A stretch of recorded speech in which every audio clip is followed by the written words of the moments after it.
Assalamualaikum warahmatullahi wabarakatuh. Teman-teman calon guru penggerak angkatan ke-11, kali ini kita akan membahas terkait dengan bagaimana cara asesor bertanya dan menilai pada seleksi wawancara guru penggerak ya. Untuk teman-teman angkatan yang ke-10, ini kan sebentar lagi akan melakukan seleksi wawancara ya. Jadi penting untuk teman-teman tahu bagaimana cara memperoleh skor maksimal ya untuk seleksi wawancara ini. Untuk teman-teman yang baru pertama kali menyaksikan video ini atau video dari channel Privat, dipersilakan untuk klik tombol share, like, dan komen untuk memastikan teman-teman yang lain memperoleh manfaat dari video ini ya. Jadi langsung saja ya. Jadi wawancara dilakukan untuk mengetahui kompetensi pribadi pada kandidat ya. Jadi di sini saya jelaskan ya kompetensi pribadi ya. Nah, berdasarkan pengalaman, di sini juga saya garis bawahi berdasarkan pengalaman karena semua pertanyaan itu akan bertanya ya. Ceritakan pengalaman. Nah, semua pertanyaan akan diulangi, akan dimulai dengan ceritakan pengalaman. Artinya, ya semua yang diceritakan itu harus pengalaman, ya. Karena yang dinilai adalah pribadi kandidat, jadi harus menceritakan pribadi kandidat, bukan teori ya atau apalagi mengarang, ya. Nah, terdapat 8 kompetensi yang akan digali sebenarnya. Hal ini akan kita bahas hari ini ya. 8 kompetensi ini akan digali melalui beberapa pertanyaan. Mungkin saja ada satu kompetensi yang digali melalui 2 pertanyaan, bisa saja ya. Nah, minimal 1 pertanyaan untuk 1 kompetensi ya. Nah, sekarang kita akan bahas satu persatu ya kompetensi-kompetensi yang dimaksud ya. Jadi sebenarnya 8 kompetensi ini terdiri dari apa? Misi dan tujuan ya. Misi dan tujuan ya. Kemudian ada juga belajar berkelanjutan ya. Berkelanjutan dan seterusnya ya. Sampai 8 ya. Nah, ini akan kita bahas satu-satu ya. Untuk yang pertama itu adalah misi dan tujuan ya. Yang dimaksud dengan misi dan tujuan pada seleksi wawancara adalah kandidat itu menjalani panggilan hidup sebagai pengajar yang memberi dampak positif secara luas baik bagi anak didik maupun lingkungan sekitar ya. Sehingga terjadi proses transformasi yang menunjukkan kemajuan positif baik bagi dirinya sendiri maupun anak didik dan lingkungan sekitar ya. Nah, pertanyaannya itu salah satunya ya, ceritakan apa yang menjadi tujuan hidup, mengapa hal tersebut penting untuk Anda, bagaimana dampak tujuan hidup ini kepada diri Anda, pekerjaan maupun orang lain. Ceritakan pula tindakan yang Anda lakukan untuk memastikan tujuan hidup ini tercapai gitu. Ya. Nah, ini mungkin pertanyaannya sudah banyak tersebar pertanyaan wawancara calon guru penggerak di YouTube ya, tapi persoalannya jawabannya gimana? Nah, jawaban yang diharapkan ya oleh asesor itu jawaban yang menunjukkan bahwa satu ya, kandidat memiliki panggilan hidup ya. Panggilan hidup sebagai pengajar. Sebagai pengajar ya. Sebagai pengajar. Ya. Ini dua sudah menetapkan diri. Menetapkan diri ya. Sebagai pengajar.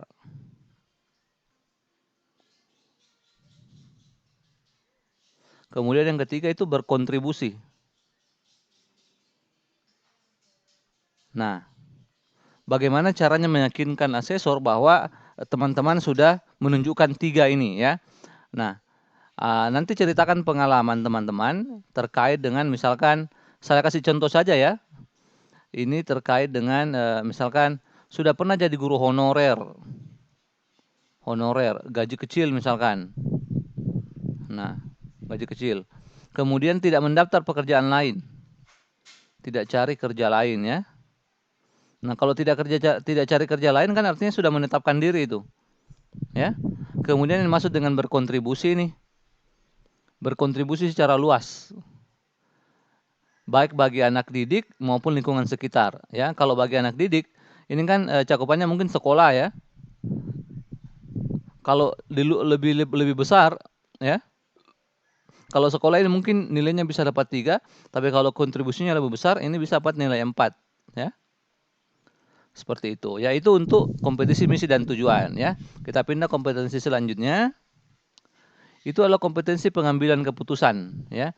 Yang dimaksud dengan kompetensi pengambilan keputusan adalah kandidat itu mampu mengidentifikasi dan memahami masalah serta peluang berkarya, ya, sehingga akhirnya itu dapat memutuskan, ya, menetapkan kriteria keputusan, menghasilkan evaluasi dan seterusnya, gitu, ya. Contoh pertanyaannya, ya, ceritakan pengalaman Anda dalam melibatkan pendapat orang lain dalam mengambil keputusan. Ya, ini tinggal diceritakan saja gitu. Tapi jangan lupa kalau bercerita, ya, kalau cerita itu asesor akan bertanya kapan, ya. Kemudian situasinya seperti apa,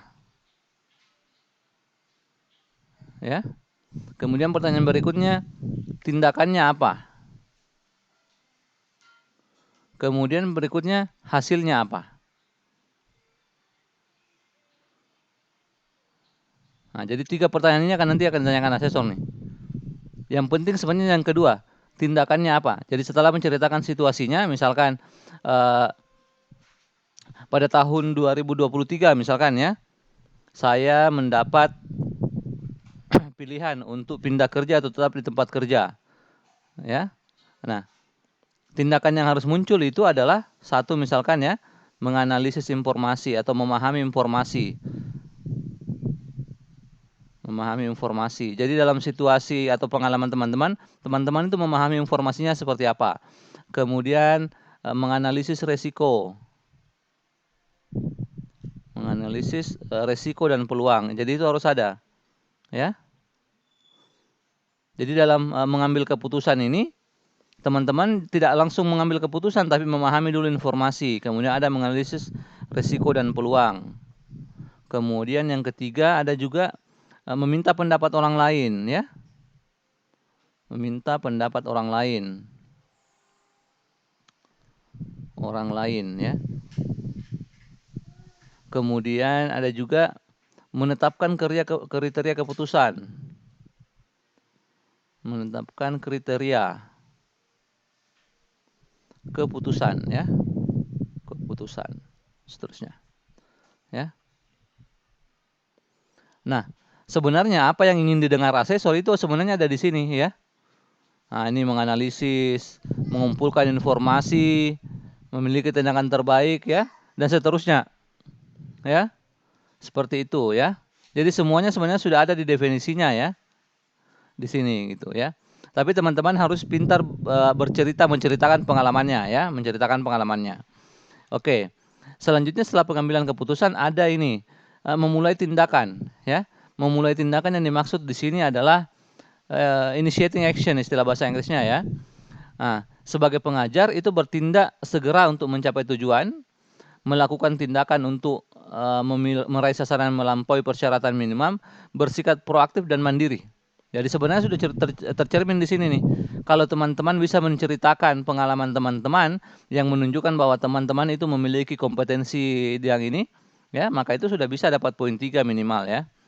Biasanya pertanyaannya, ceritakan pengalaman Anda saat mengajukan ide atau tindakan tanpa diminta. Apa yang mendorong Anda melakukan tersebut? Nah, itu jawabannya ya sederhana saja, ya. Harus menceritakan pengalaman itu, ya. Tadi mulai dari situasi, kapan kejadiannya, apa tindakannya. Tapi tindakan itu harus menunjukkan bahwa teman-teman itu cepat tanggap, ya. Cepat tanggap. Kemudian proaktif, ya, dan mandiri. Nah, seperti itu, ya. Misalkan ini memunculkan ide tertentu, ya. Nah, ada ide untuk masalah tertentu. Ada ide untuk masalah tertentu, ya. Nah, dipersiapkan saja gitu cerita pengalamannya gitu, ya. Oke, yang selanjutnya adalah terkait dengan membangun kerjasama positif, ya. Yang dimaksud dengan membangun kerjasama positif untuk wawancara calon guru penggerak adalah kandidat mengembangkan, ya. Kandidat mengembangkan dan menggunakan hubungan kolaboratif untuk memfasilitasi pencapaian tujuan kerja sebagai pengajar, ya. Pertanyaannya biasanya ada kerjasama kolaboratif gitu-gitu pertanyaannya, ya. Nah, Nah, kontribusi ya. Nah, seperti itu ya. Apa yang harus ada di sini adalah untuk jawabannya itu sendiri, apa yang harus ada adalah di antaranya adalah mencari dan mempertahankan kolaborasi ya, mencari dan mempertahankan kerjasama. Mempertahankan kerjasama. Kerjasama ya.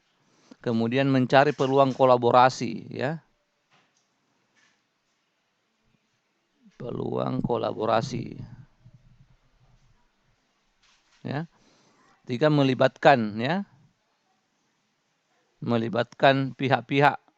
Nah, pokoknya apalah yang penting untuk sebuah kerjasama gitu ya. Nah itu. Ya, seperti itu. Kemudian yang selanjutnya adalah terkait dengan pembimbingan. Ya, terkait dengan pembimbingan ini itu melibatkan diri dan berkomitmen dalam mengembangkan perilaku, keterampilan atau pengetahuan spesifik yang dibutuhkan oleh coachee istilahnya ya. Coachee atau binaan ya. Anak binaan ini boleh saja anak didik, rekan kerja, pengajar atau orang lain. Pokoknya pengalaman terkait dengan teman-teman membimbing orang lain, ya. Yang membimbing, misalnya pertanyaannya adalah ceritakan pengalaman Anda dalam membimbing orang lain, bisa anak didik, rekan guru, rekan kerja, apa yang Anda lakukan, bagaimana hasilnya, ya. Dari jawabannya ini tentu saja harus ada yang dibimbing ya. Nah, ini tetap lagi tadi terkait dengan situasi ya. Situasinya kapan, tindakannya apa, kemudian hasilnya apa, ya, seperti itu. Jadi nanti ceritakan ya, itu ada satu membuat komitmen, ya, membuat komitmen. Jadi beda antara pembimbingan dengan hanya mengajar saja ya, versus mengajar ya, beda gitu ya. Kalau pembimbingan itu harus ada komitmen, ya. Kemudian ada juga mempertahankan motivasi. Mempertahankan motivasi ya. Kemudian ada juga istilah melibatkan coachee ya. Melibatkan coachee atau binaan. Ya. Nah, dan seterusnya ya, seperti itu ya. Jadi intinya adalah teman-teman itu harus selalu memotivasi binaannya, ada komitmen di awal gitu ya. Nah, beda dengan hanya sekedar mengajar. Komitmen di awal ini bisa saja capaiannya apa, targetnya apa, ya, seperti itu ya. Ceritakan saja pengalaman teman-teman yang sesuai ya tentunya ya. Oke, selanjutnya adalah ini belajar terus menerus ya. Belajar terus menerus ini didefinisikan sebagai kandidat sadar akan area kekuatan dan area yang perlu diperbaiki sebagai pengajar. Aktif menemukan cara-cara efektif untuk terus mengembangkan dan memperbaiki diri melalui proses pembelajaran yang dilakukan secara terus menerus ya. Nah, biasanya pertanyaannya, ceritakan pengalaman Anda dalam belajar hal baru. Apa itu? Apa yang Anda lakukan? Ya, silakan diceritakan saja gitu ya. Jawabannya situasinya apa? Tindakannya apa? Hasilnya apa? Nah, yang penting itu sebenarnya di sini tindakannya ya. Semua kompetensi itu yang penting tindakannya. Nah, tindakannya boleh saja itu yang pertama adalah sadar akan kekuatan dan kelemahan ya. Dan kelemahan ya. Dan kelemahan. Bentuknya ini boleh saja membuat list ya. List kekurangan misalkan ya. Nah, kemudian memanfaatkan sumber belajar ya. Boleh dari YouTube, buku ya. Dari teman-teman ya. Belajar ya. Kemudian yang ketiga mencari ya. Mencari dan menerima umpan balik. Jadi bertanya-tanya tentang apa kekurangannya yang masih kurang. Nah, ini maksudnya umpan balik ya. Mencari dan menerima ya. Umpan balik. Kemudian yang terakhir adalah menerapkan. Ya. Jadi menerapkan hasil belajar. Jadi hasil yang diperoleh dari belajar itu sudah diterapkan ya. Kemudian yang terakhir tentu saja hasilnya ini harus positif atau berhasil ya. Oke, seperti itu ya. Nah, selanjutnya kompetensi selanjutnya adalah kompetensi daya juang ya. Sebagai pengajar yang terus berupaya, fokus dan positif saat mencapai tujuan yang ingin dicapai, serta bangkit kembali saat menghadapi kegagalan atau mencapai tujuan. Teman-teman bisa sebenarnya menandai pertanyaan ini dengan kata-kata muncul kegagalan. Ya, kalau muncul kata-kata, pernahkah kandidat mengalami kegagalan atau kekecewaan, biar saja ya, kekecewaan. Nah, itu artinya dia sedang bertanya terkait dengan kompetensi daya juang ya, kompetensi daya juang. Ya, pertanyaannya biasanya adalah ceritakan pengalaman Anda dalam mengalami kegagalan. Kegagalan apa itu, bagaimana Anda menyikapinya, bagaimana hasilnya ya. Jadi seperti ini pertanyaannya. Tapi untuk situasinya ya, ceritakan saja situasinya kapan ya. Situasi kapan, kemudian pada situasi itu tindakannya apa, hasilnya apa ya. Kalau untuk tindakannya sendiri itu harus menunjukkan ini ya. Satu itu terus berupaya ya. Pokoknya jangan menyerah intinya ya. Melakukan pendekatan positif ya. Pendekatan positif. Ya, pendekatan positif maksudnya terus belajar ya, mengumpulkan energi gitu ya. Kemudian yang terakhir adalah tetap fokus. Nah, ini harus tercermin dalam ceritanya gitu ya. Tapi semua sekali lagi tergantung pada cerita teman-teman berdasarkan pengalaman yang dilakukan ya. Oke, baik. Selanjutnya adalah terkait dengan kematangan etika ya, kematangan etika. Nah, dimaksud dengan kematangan etika atau ethical maturity sebenarnya ya, dalam bahasa Inggrisnya, itu adalah kapasitas diri sebagai pengajar yang menunjukkan kematangan emosi dalam berkarya, ditunjukkan dengan kejujuran, perilaku, kebijaksanaan ya, selaras antara perkataan dengan tindakan dan seterusnya. Nah, pertanyaannya, nah itu kalau pertanyaannya seperti ini ya, tindakannya seperti apa gitu ya. Nah, itu semua tercermin dari sini, ya. Sesuai antara perkataan dengan tindakan, jujur, berperilaku dan seterusnya, ya. Jadi ini tindakannya sudah tercermin di sini dari definisi di sini ya. Kalau teman-teman ingin mencari tahu gitu ya. Baik, demikian video untuk persiapan wawancara calon guru penggerak angkatan ke-10 ya. Mudah-mudahan bermanfaat. Terima kasih banyak atas perhatiannya. Assalamualaikum warahmatullahi wabarakatuh.